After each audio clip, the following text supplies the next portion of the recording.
And we are back. Kalika.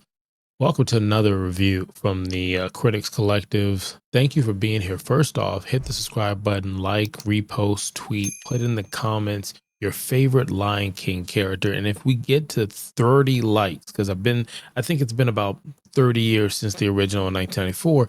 If we get to 30 likes, I want to see if I can get the band back together, see if we can, review this as one big happy tribe.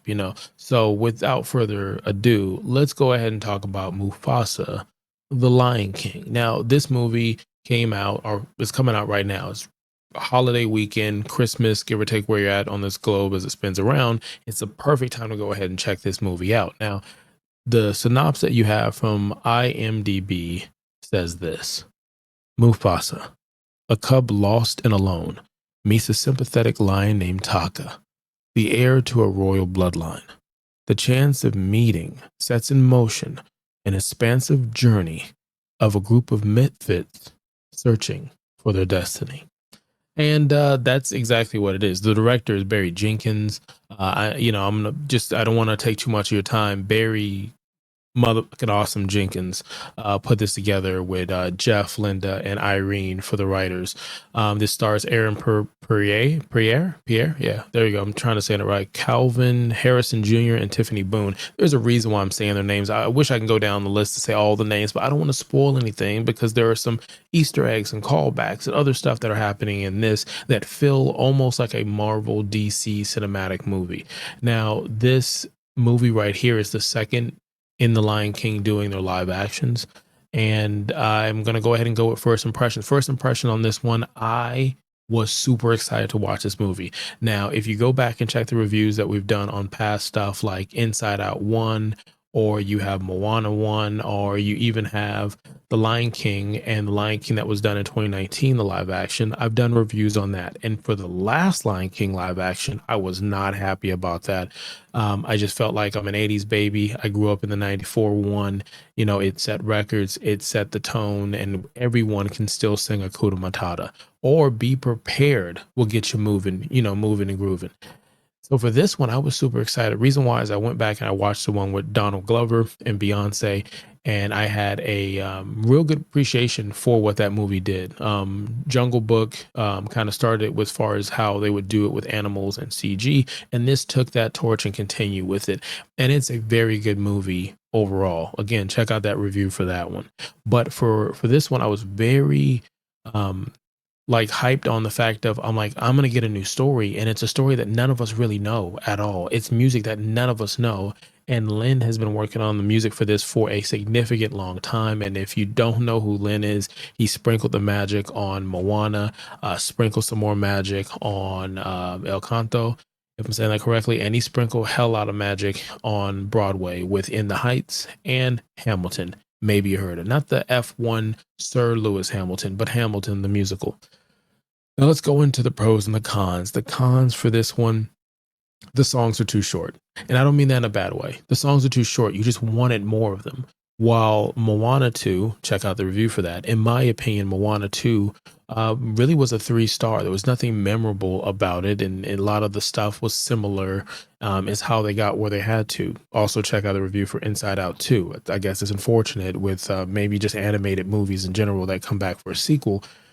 But you heard songs and you wanted more of it, like We Together, Bye Bye, Milan. Like they're just certain songs. I don't want to say too many titles because I sometimes may throw it, but it does a really good job of telling a story and then giving you just enough, and then that was it. You moved on. Now I got a chance to, I guess I'm a theater kid now.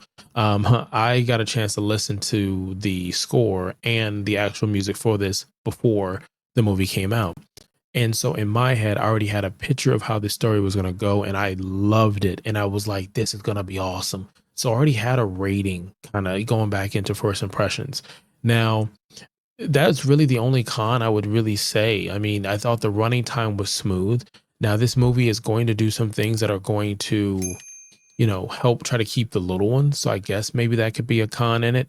If you have little kids who don't watch movies that tend to drag out a little bit and they're not so flashy, they're probably not going to watch this. So if they watch Sonic 3, which is out, wait for that review, or even the review for Sonic 1 and 2 coming soon, if it isn't out already, then you'll see that this one is more of your little one has to be chill, stay in the seat, and do the snack thing. If not, and that's not their thing, this movie is not going to draw them. It's honestly much like Wild Robot.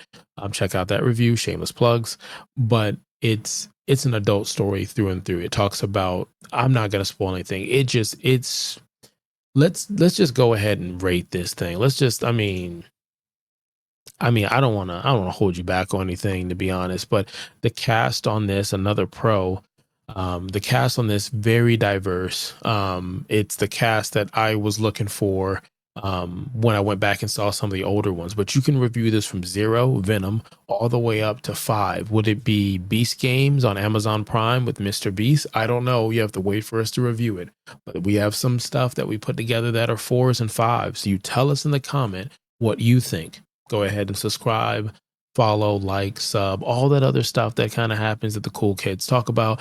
And I'm old, so I don't know what they necessarily talk about anymore. But the rating that I'm going to give it on this, even though I really didn't go into too many pros, I'm going to give it a rating of a 5. A 5. Is it a classic 5? No. Only time will tell. Is it a 5 that's going to get it Oscar nomination and awards and accolades? I think it's on the cusp of that. Like I said before, there's some stuff that they're going to do in this movie that's going to try to cater to the younger ones, the younger little kids, I guess.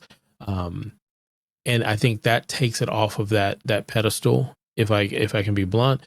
And the question of, hey, look, would it be doing something that grabs money? And I think it will. I honestly think this is going to be a 30+ million movie in the box office this first week that it's out there. It's going to go up against Moana 2, and that's fine for Disney. This movie's made a lot of money. And when I say this movie, I mean The Lion King in general. Billions of dollars this movie has made for Disney. And I honestly would love to see them do 2 more live action Lion Kings. I will even tell you this, that this movie has become the #1 movie for me when it comes to Disney live action. I mean, it was, I've mentioned it before, it was always Beauty and the Beast, and this surpassed Beauty and the Beast. It's just, to me, it has the right feel, and there's no, I'm pulling away the nostalgia of knowing the songs and stuff like that. And this rating that I have is really strongly based on the fact that I am going into this movie and not thinking about the first one. I'm not thinking about the first one remake. I'm thinking about this as a whole by itself. And I thought they did a awesome job with this. Like I said, visually, it took it to a whole nother level. There were the lip motions and stuff they were using weren't too cartoony and wasn't 100% real, and it was a great blend.